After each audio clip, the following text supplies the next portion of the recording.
Good morning. This is Horizon's Middle East and Africa. Our top stories this morning. Tariff Reprieve. A U.S. appeals court temporarily blocks a ruling which threatened to throw out President Trump's tariff agenda, giving the White House hope to continue efforts to rewrite the global trading order. Ceasefire proposal. Special envoy Steve Witkoff submits an Israeli-backed plan to Hamas as Israel looks to build 22 new settlements in the West Bank. And the OPEC Plus alliance gears up to meet on Saturday. We'll discuss what to expect and the impact of output hikes with Livia Gallarati from Energy Aspects. Well, it has just gone 8 a.m. across the Emirates. I'm Jemana Versace in Dubai. Happy Friday, everybody. Back to the tariff headlines once again, and this time new information that we got just in the last 12 hours saying that an appeals court has actually ruled in favor of the Trump administration, implying that these tariffs can actually stay in place at least for a temporary period. So a reversal of where we were exactly 24 hours ago, of course, with that International Trade Court saying that the imposition of tariffs was illegal. Now the Trump administration has won a temporary reprieve. And so the reaction in market is negative. The S&P futures are down about 0.2%. Bear in mind, we do have some quite key data coming up today, PCE data. The Fed likes to look at that inflation gauge, in addition to spending and personal income numbers on back of a weaker than expected GDP print for the first quarter of the year yesterday. So data back in the driving seat again in the U.S. But take a look at the Hang Seng today, down 1.5%. So that negativity has spread out to Asian markets. Some of the key tech stocks in the Hang Seng have been selling off today. So the likes of Alibaba, Tencent, done anything between 3 and 4%. So very weak handover coming from Asia this morning.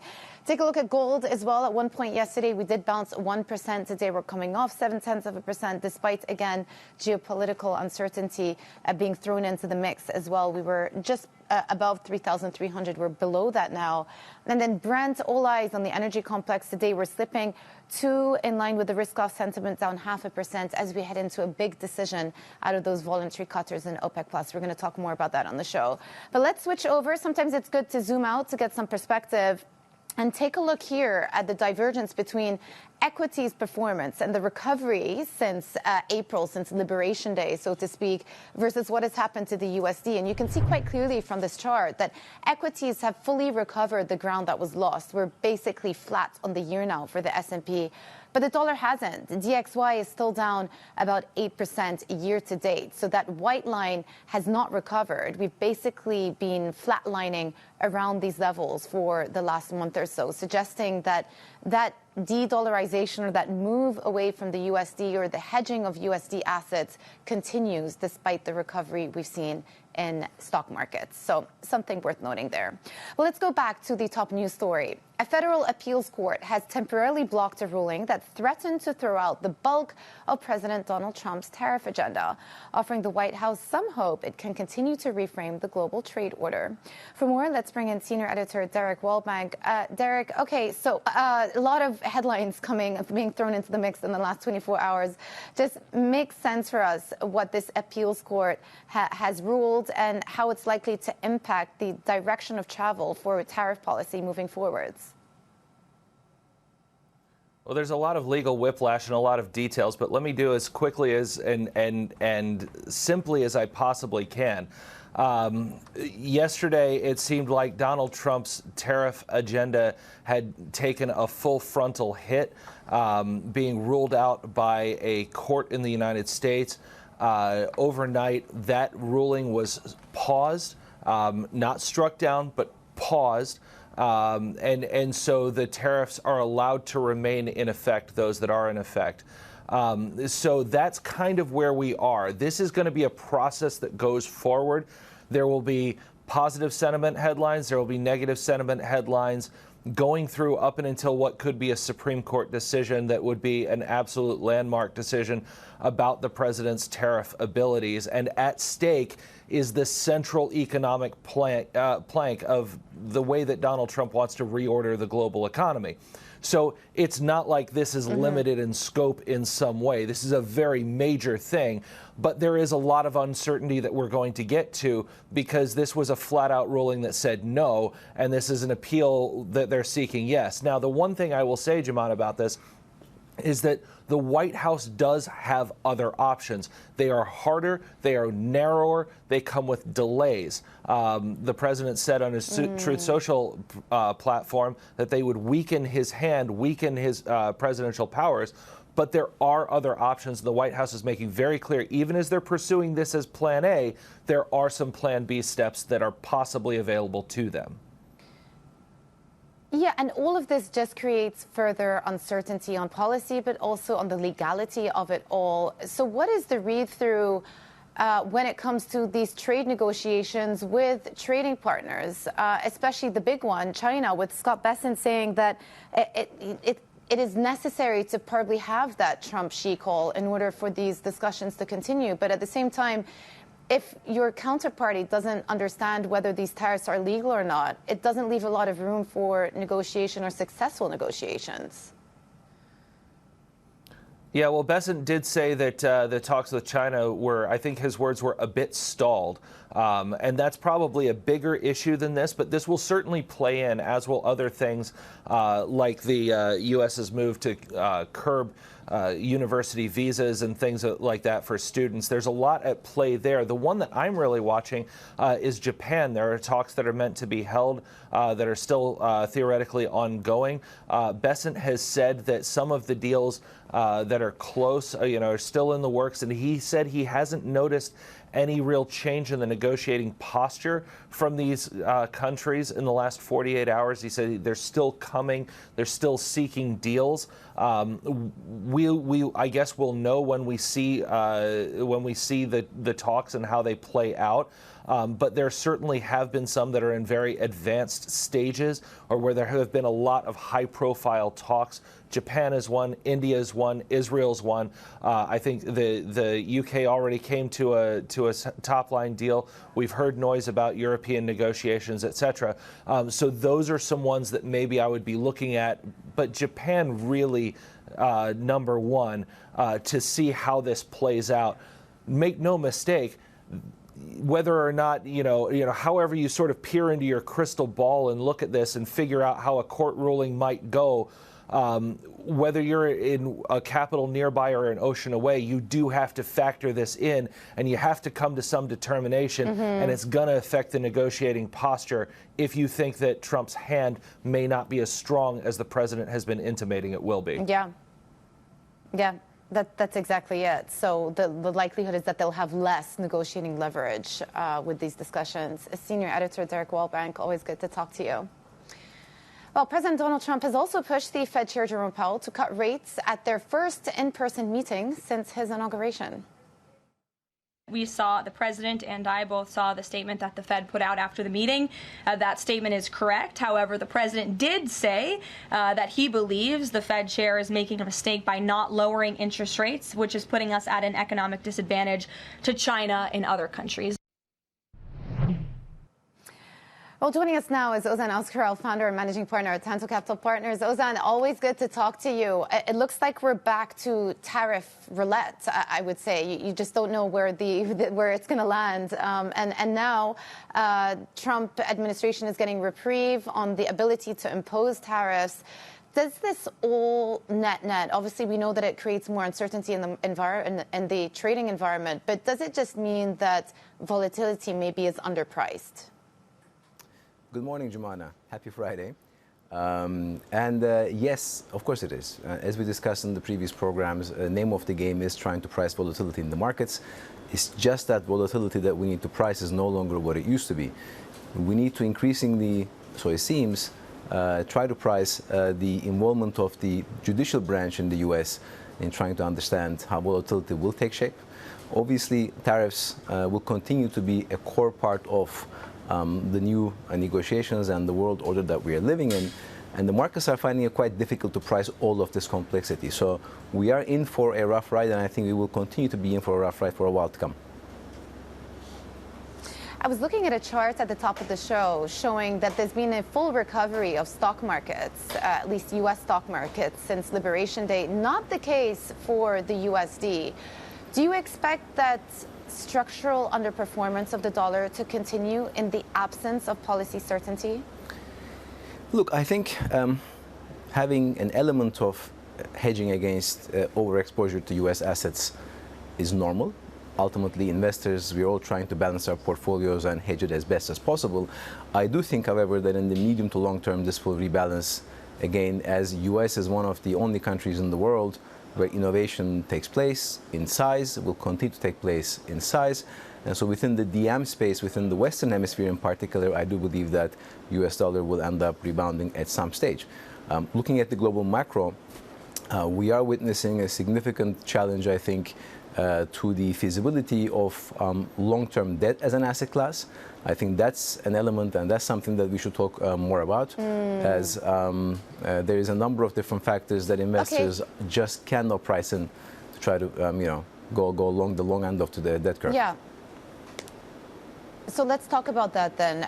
We just put up a chart of the U.S. yield curve, 30-year yields down to 4.9%. And by the way, it's not just long-term U.S. yields that have been drifting upwards. A lot of people have been talking about that JGB auction, the Japanese bond auction that didn't go well a couple of weeks ago, followed up by another long-end auction. So there just really doesn't seem to be a lot of demand now for this long-duration paper. Why is that the case, Ozan?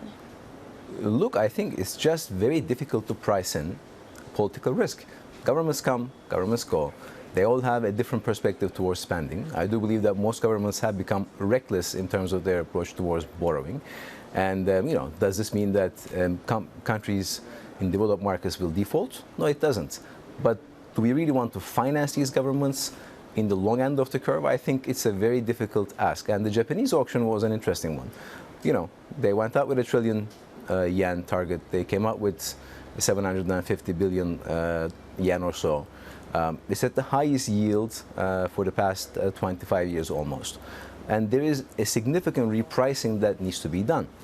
Now, how can you price risk at such a long-dated part of the curve when we are witnessing ultimately a fundamental change in the way that we trade, the way that we invest, and now potentially the way that we govern? And funny enough, this may end up being the convergence that we've been talking about between DM and EM. It's just not the way that we thought it would be. If developed markets find it more difficult to access the longer end of the curve, or it gets repriced, we do face a different scenario. So I don't think long-term debt will become as attractive an asset class as it has been in the past. Where are you investing right now, Ozan? Where are the opportunities? Are you finding cheap options anywhere in this, what is likely to be quite volatile environment? Look, I think, investing these days, in my humble opinion, has to be long-term, trying to see through the short-term volatility. And I try to look at asset classes that will be there in the future, innovation-driven, AI-driven, potentially quantum computing-driven. And in terms of geographical diversification, I am a fan of the U.S. markets. Again, mainly because capital follows innovation. Innovation takes place in markets that give you scale and some level of predictability. Yeah. And kind of, I take a view in a more longer duration than just kind of looking at the short-term markets.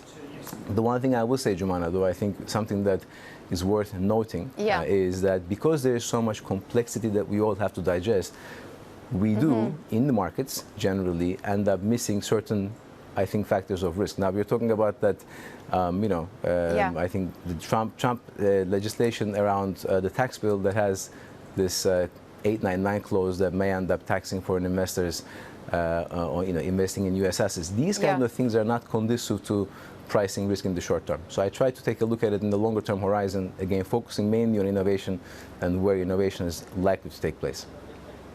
Yeah. So down but not out then for U.S. exceptionalism.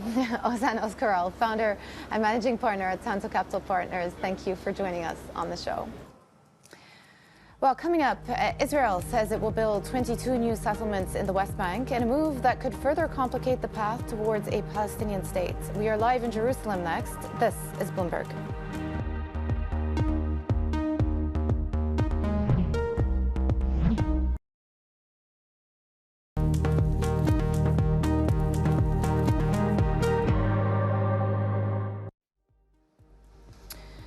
Israel says it will build 22 new settlements in the West Bank, including some along its eastern border with Jordan.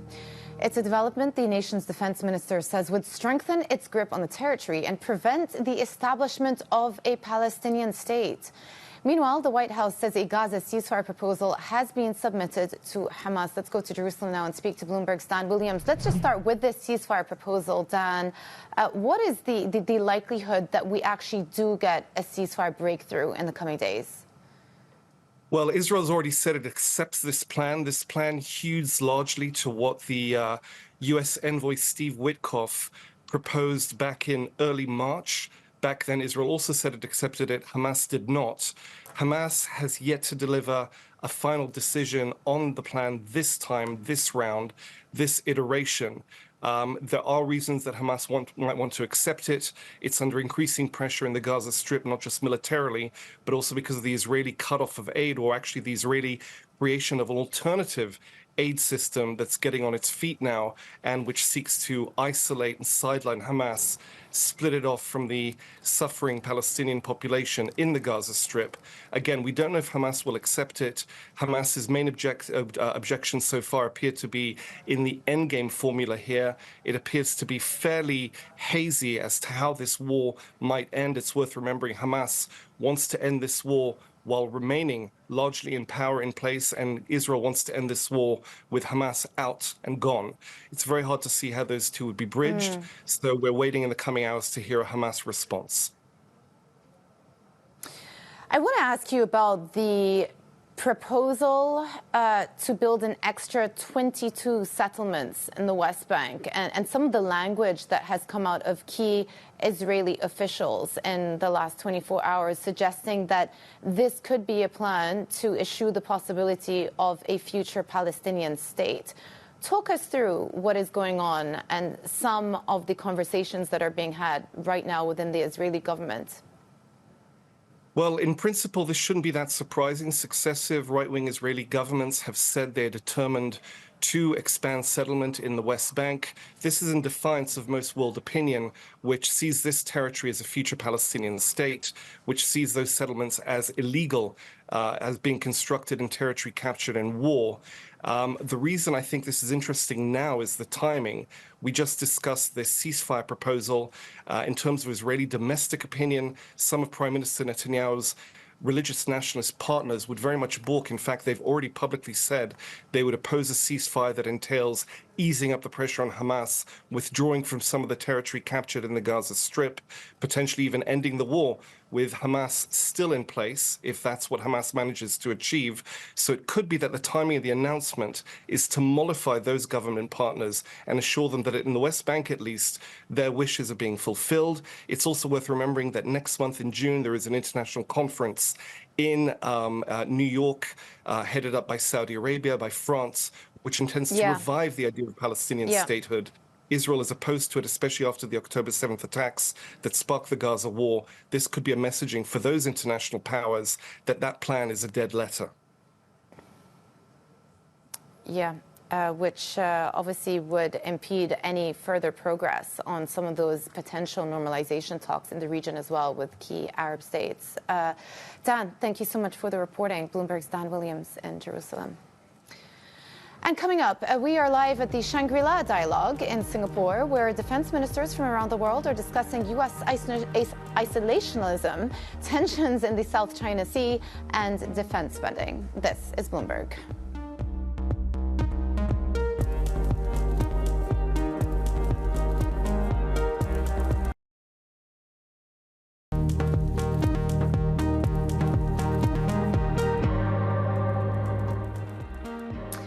Defense ministers and senior military figures are in Singapore for the annual Shangri-La Dialogue. Our chief international correspondent for Southeast Asia, Linda Amin, joins us live from there. This is a super important forum happening at a very significant time for the world economically and strategically, and also the first one that has happened since Trump stepped back into office. What have been some of the highlights? Well, you're right.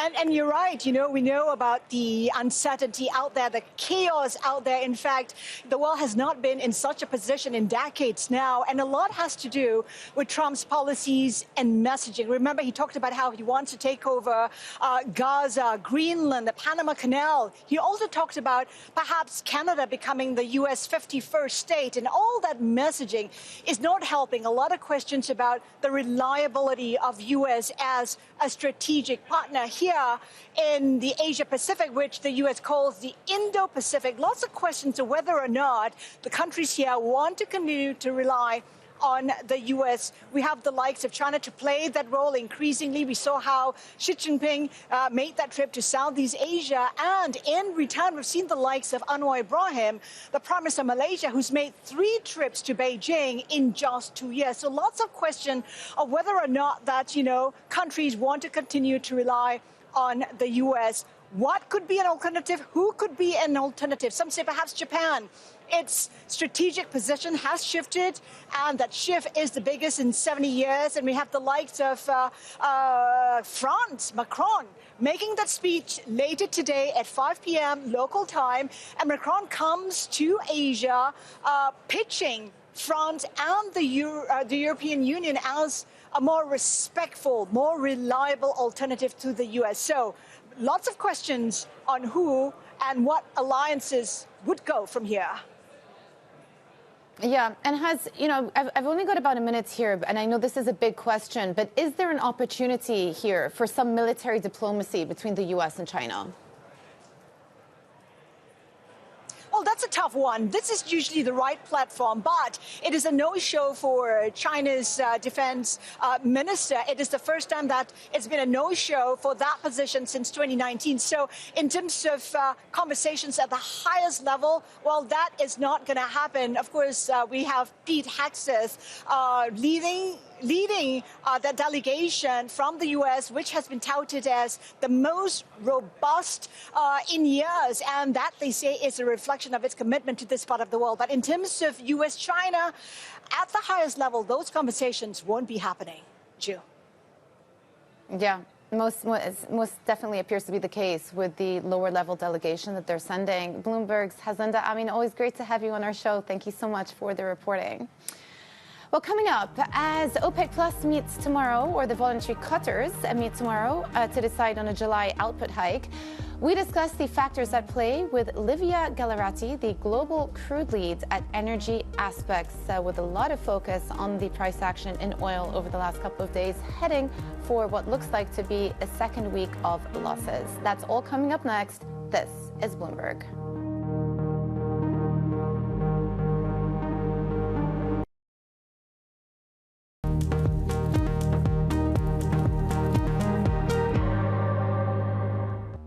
Good morning. This is Horizon's Middle East and Africa. Our top stories this morning.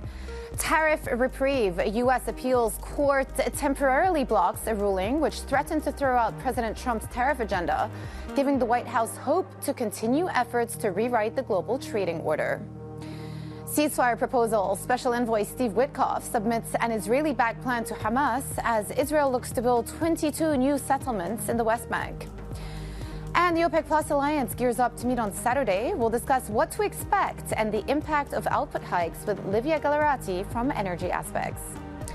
It's just gone 8:30 a.m. across the Emirates. I'm Jemana Bersachi in Dubai. Well, the top story, if you're just tuning in now, is the fact that an appeals court has ruled that the Trump tariffs can actually stay in place at least for a temporary period of time. So reversing the decision that took place exactly around 24 hours ago, where an international trade court ruled that those tariffs were illegal. So the Trump administration has got a reprieve. And for markets, this has meant a lot of red on the screen. As you can see behind me, S&P futures down 0.2%. We're still basically flat for the year. The handover from Asian stocks, very negative overnight, down 1.5% for the Hang Seng. Some of those tech stocks getting hit. Alibaba, Tencent, those names down anything 3 to 4% in the overnight session. Gold also dipping a little bit now, but in yesterday's trade, we did actually rally once the reprieve came through, up 1% today, just sitting below 3,300. And then Brent in focus, we're also slipping in line with the risk-off sentiment, down 0.5% today as we talk about that super important decision coming up this weekend. We'll get there in just a moment. Switching over on my terminal chart today, I just wanted to point out that even though equities have recovered since the lows we got to in April post-tariff liberation day, quote unquote, it's not the case for the USD. The white line is still very much where it was. We've been flatlining around these levels, suggesting that even though investors have wanted to buy back into the equity story, the dollar story is quite different as we talk of further hedging and repatriation from some of the exporters, specifically in Asia as well. So that's having an impact on where the USD is trading. But let's talk about oil. Because the energy complex is trading lower this morning and is set for its second weekly decline. That is ahead of an OPEC Plus meeting on output, which is expected to lead to another supply hike. Joining us now is Livia Gallarati, global crude lead at Energy Aspects, keeping a close eye on energy developments. And of course, another big decision is coming up out of those voluntary cutters at OPEC Plus this weekend. What is your expectation? Because many market watchers are once again expecting another output hike of more than 400,000 barrels a day. Yes, thank you. And as you said, I think broadly the expectation is that the group will announce another increase in production, and it will at the very least be what we call a 3x increase, so effectively bringing back 3 months worth of quotas in the course of 1 month, which is what they have already done over June as well as May. So that's broadly the market expectations, but there is a risk that we may see even more production than that 3x coming back to the market in July. You think that there's a risk of even more coming back? Okay, interesting. And if you listen to the language that's come out of OPEC Plus the last couple of weeks, they still somehow seem to be quite bullish on the demand outlook. And that was one of the justifications for putting those extra barrels back to the market, the summer demand season coming up. Is that excuse valid, do you think? Do you also share their optimism on demand? I think the key thing is that at the moment, inventories in the global market are tight. We haven't really built much since the start of this year, and we come off the back of a couple of years where we haven't built. So global inventories are at very, very low levels. And you're seeing that reflected in the backwardation in the market that has held up even through periods where you typically would dip in contango through refinery turnarounds, for instance. And I mean at the prompt, obviously, in the deferred part of the curve, we are in contango. So it really isn't a bad time for OPEC 8 plus members to bring back production at the moment, as we're also heading into peak summer demand. Even with 3x increases in July, global inventories would still draw in Q3. Interesting. Why do you think there has been a push out of OPEC Plus led by Saudi Arabia to bring these extra barrels back to the market? Is it because they want to discipline some of the members that have been overproducing? Is it a gift to President Trump? Or is it simply that they want to regain market share? The first factor you mentioned is probably the key one. It has to do with some of the members of the group not having fully complied with the voluntary production cuts over the past several months. Kazakhstan is obviously the one that has been talked about the most. And, even comments that were made yesterday, but some of the figures in the energy ministry in Kazakhstan pretty clearly suggested that they had little intention of reducing production in the coming months and complying to the deal. So this is not going to sit well with Saudi Arabia and some of the members that have been delivering the production cuts.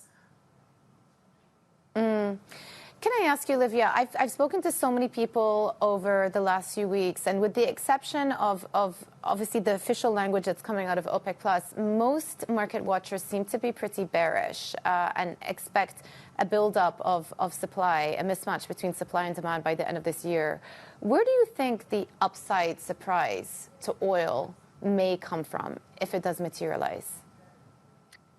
Yeah, you're absolutely right. The consensus in the market is that Q4 this year will see very large stock builds, and they will be supply driven mostly. To be honest, the demand side of the equation is still shaky because we are in a weak macro environment. But given some of the latest negotiations between the US and China a couple of weeks ago, that looks a little bit less worrying than it did, say, in April.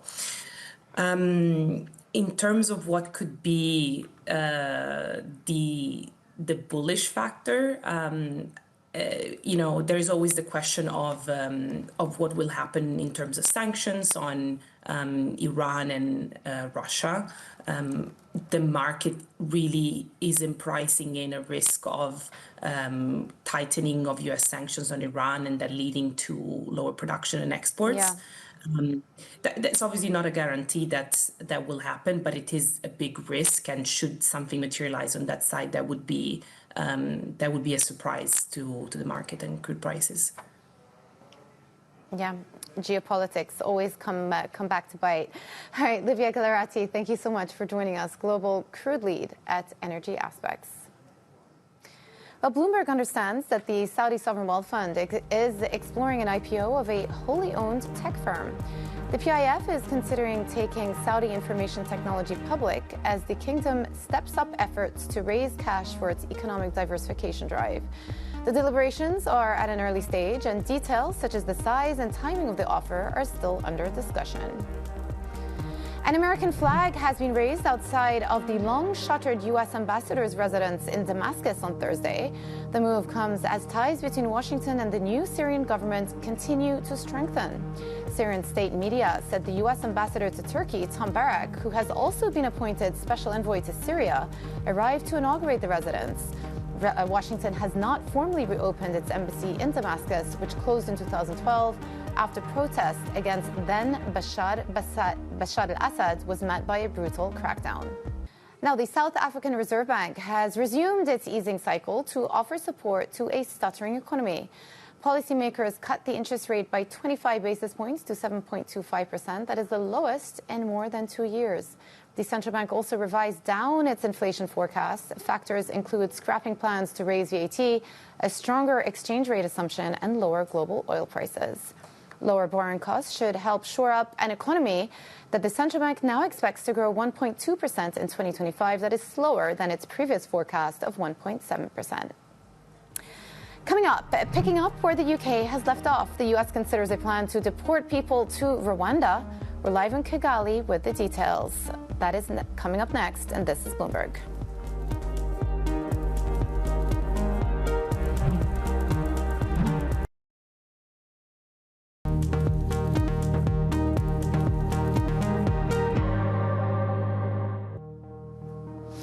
Welcome back to Horizons Middle East and Africa. I'm Joanna Bersetti in Dubai. The U.S. is considering a deal with Rwanda to accept deportees. It's similar to the UK's abandoned Rwanda scheme, which was criticized as a gimmick by British Prime Minister Keir Starmer. For more, Bloomberg's Ndiro Ganga joins us now from Kigali, Rwanda. Ndiro, what are the parallels between the UK deal and the U.S. plans? Good morning, Jumana. So if we look at UK, they had signed a migration deal with Rwanda to send asylum seekers here with the hope of reducing the number of migrants in the UK, but also deterring those who were hoping to enter the country, particularly illegally. But then there was a lot of controversy surrounding this deal. And what happened is that when Keir Starmer came into power, he described it as dead and buried on arrival. He also termed it as a gimmick. But Jumana, what's important to note is that this gimmick costed the British taxpayers nearly $1 billion, and only 4 people chose to volunteer voluntarily deport themselves. Now, U.S. is borrowing a leaf from this book, and they're looking for alternative places to deport migrants outside of El Salvador and countries like Mexico and most recently South Sudan. And that is where Rwanda, a small East African country, has entered the group chat. It's nearly 14,000 kilometers away from the U.S., and the U.S. Secretary of State Marco Rubio has said the farther away from the U.S., the better, because this is going to deter them from going back to the border. There's also something to be said about the tone and the language that is being used. He was saying they're going to send some of the most despicable human beings, raising questions on whether these are asylum seekers or people with a criminal record. But away from the theatrics of the president's administration, there's something to be said about how much of a pain point migration really is. If you look at the U.S. detention centers, space is becoming tight, and also it's becoming very expensive. That's why the State Department is looking for alternative places to deport some of these migrants. And it will not be the first time the U.S. has done this. It's not unlawful, but the morality of it is being questioned. They've held migrants before in third world countries like Haiti and Cuba as they processed their asylum at a glacial pace until some of them gave up and either went back to their country or chose to be resettled in other countries. So they've done this before, and they're hoping that this time around they can do it at a large scale. Yeah, I mean, Rwanda is a country that's very far away from the U.S. So what do we know about the U.S.-Rwanda proposal? Jumana, the details right now are very scanty. The government is very tight-lipped about it, but the Minister of Foreign Affairs has previously said that they're in conversation with the U.S. about this deal, and it will not be their first rodeo. When they were doing this with the U.K., they had flipped up hope hostels in Kagugu to hold some of these immigrants that could have been sent into the country. The government spokesperson had described it as not Babylon, but it was decent enough. It had a bed, a bedside lamp, mosquito net, a cafeteria, and also a pool table, but also U.S. has tested Rwanda before as a deportation destination. They've sent an Iraqi citizen here before and sent 100,000 to cover the cost. However, there are questions being raised about the safety and security of these migrants when they come here.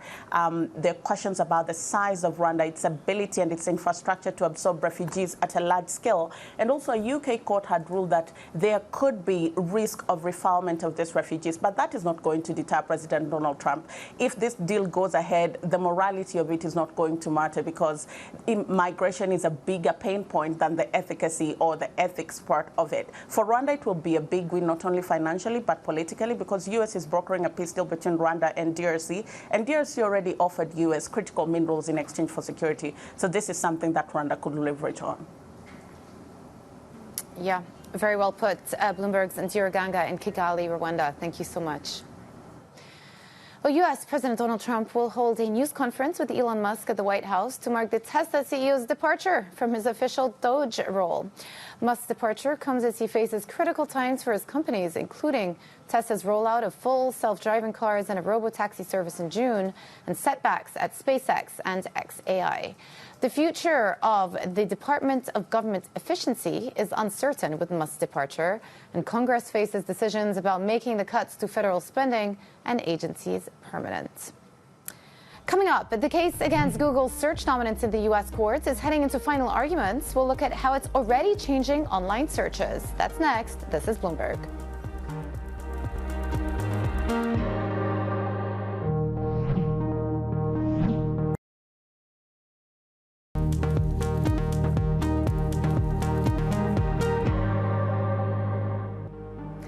Welcome back to Horizons Middle East and Africa. I'm Jumana Bersechi in Dubai. Google and the U.S. Department of Justice are slated to offer closing arguments today in an antitrust case that caps a busy spring of litigation over the size of big tech. Bloomberg's Charlie Wells joins me now from London. Charlie, just bring us up to speed on Google's antitrust issues. It's been going on for a while now. Jumana, it has been going on for a while, and tensions are certainly wrapping up. So we are at a point where in less than a year, Google has been found by two different federal judges to be a monopolist in key areas of the internet, in search and in advertising. So today we are going to hear those closing arguments in the remedy phase of this search monopoly trial. And the Department of Justice wants a relatively dramatic move here. They have been arguing in favor of Google having to spin off Chrome. Now, Google has argued ardently defended against this potential remedy. Sundar Pichai, the CEO of Alphabet, has testified against this. Google has said that this sort of remedy would stifle innovation. Now, what's been really interesting in the backdrop of these hearings has been the issue of AI. If we look at some of the questioning that we've heard from this judge, he's been asking a lot about the role of AI, which just indicates the developing importance of this and how a lot of regulators are thinking about how search dominance could translate into this emerging AI technology. Do we have a feel for what the likely outcome is going to be today? And could one of the repercussions actually be that Google has to be split up? So, Jumana, the Department of Justice has been really pushing this idea of spinning off Chrome. That would be dramatic. And if you look at history, you can see that when the government has tried to split up companies, they've had a difficult time. Effectively, breaking up is hard to do, if you want to put it that way. So the last time that the U.S. government successfully broke up a company was in 1982 when AT&T was split up. We all remember that more recent Microsoft trial from 1998 that was unsuccessful. But this sort of remedy would be difficult. But we have also seen something of a turning point, or at least mounting pressure on big tech in the antitrust space. So there have been trials going through the courts in the United States right now. Apple has been sued. Meta executives have been testifying over the course of the spring. And we're also seeing on this side of the Atlantic in Europe mounting pressure on big tech. So it still remains to be seen, but that remedy is certainly in focus. And Charlie, just quickly, under the Trump administration, are we actually seeing a broader shift away from being less stringent on these antitrust issues around big tech? Jumana, it's been surprising. I think one of the through lines that we've actually seen from Trump 1.0 through Biden into this Trump 2.0 has actually been a continuation of these antitrust actions, of these antitrust suits against big tech. So that has surprised a number of people. And in some ways, it's also a through line not just from the United States, but also to Europe, where a number of these large companies, where Meta, for instance, or Apple, have been recently fined, and where the new competition chief here has said that even a split of Google is still possible. Bloomberg's Charlie Wells in London. Always so great to have you on the show. Thank you for breaking it down for us. Well, that wraps up our weekly coverage, Horizons Middle East and Africa. I'm Jumana Versace in Dubai. Keep an eye out for the latest tariff developments as markets trade in the red today.